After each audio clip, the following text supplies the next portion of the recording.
Had Blair not experienced this like near-death experience, do you think this would ever have been even an inkling to delve into this? I think he's always wanted to build this. It's been in him for a really, really long time. But I think having that opportunity to say, listen, let's just do what we want for 1 year.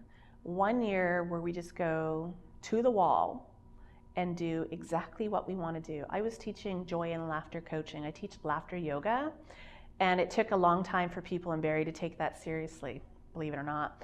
And I loved doing what I was doing. And when you give yourself permission to follow your passion, just even for 1 year, I think everybody should get to do that. Because what happens is, and I think we've all seen it, people who go through their jobs wishing that they weren't there, they're unhappy, they're toxic, and that's a sad way to live your life. I mean, I'm looking forward to, and Blair always says that, I'm looking forward to cutting that 6-figure check to the first author that hits it big on our platform. Because that could happen. And that would be amazing, like these diamonds in the rough that haven't been discovered, that they couldn't get published, couldn't land that screenplay deal, but they created this game that everybody loved. So that's what drives us. Right. I think there's so much pressure for adults, especially at a certain age, to have reached a certain income level, and they only want to associate with people of that ilk because they feel like that'll help them, and then, hey, this is who I am, I'm great. And I think it's difficult for people to say, I'm gonna cut back. How has that been for the two of you? Because I know there's a lot of social pressure. Even if you go into the market, you feel it. It's this unspoken sort of elephant in the room. So as someone that's, you know, I'm in the same boat. That's why I asked. Yeah. Well, I have purple hair. And for the longest time, ever since I left my conservative job back in 2010, the first thing I did when I got off the plane when we moved to San Francisco was fuchsia. Cool. Big streak of fuchsia because I could. Yeah. And when we moved to Dallas, little old ladies would tisk me. I want to be me, and I want to be happy. So I don't care if you make $100,000 a year or $10,000 a year. If you're a good and authentic person, I want to get to know you. And I don't really care about Prada or Gucci or anything like that. I do enjoy flying first class, and I would like to continue that if I can. But it's not about, those material things don't tell me who you are as a human being, except that maybe you're able to afford that, or maybe you're sitting behind a mountain of debt. We don't know who people are based on what lifestyle they're living. And I know a lot of unhappy people with huge mortgages that if they just, you know, got a little shack and did what they loved, I would much rather be that person. Right. I know there was a website a while back, especially when the recession was in full swing and people were losing their jobs, and it was called something like "Thank Goodness I ...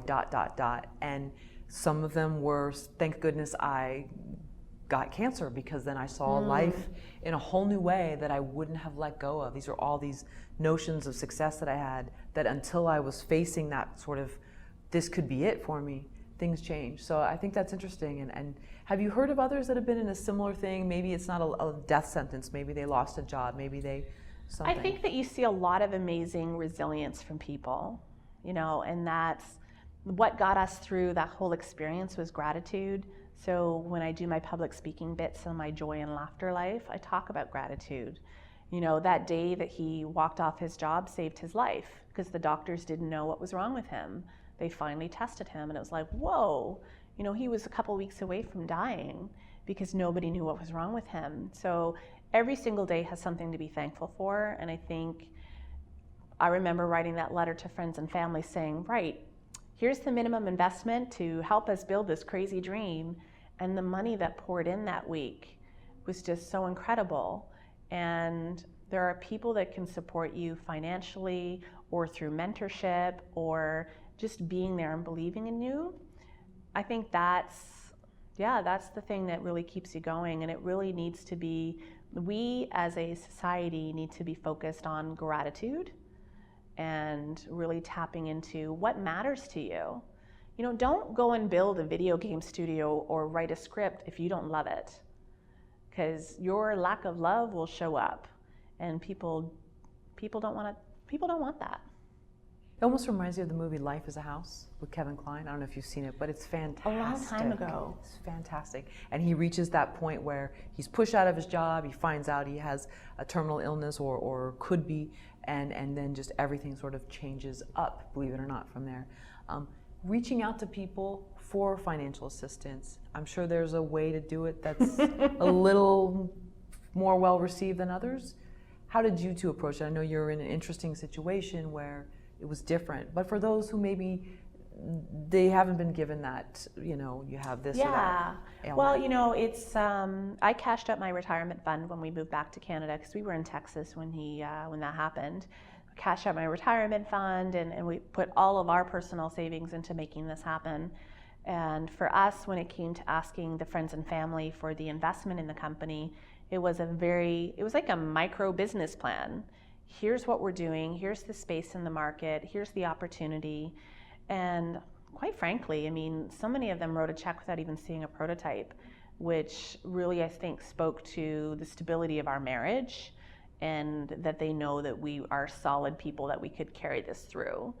There's a lot of people who, I think entrepreneurship is really self-advocacy, and that's a thing that's missing amongst artists. You could write the best novel in the world or the best screenplay in the world, but if you don't ever show that to someone or get feedback or a mentorship, you're not going to grow as a human being. How do you expect for people to root for you if you're not rooting for yourself?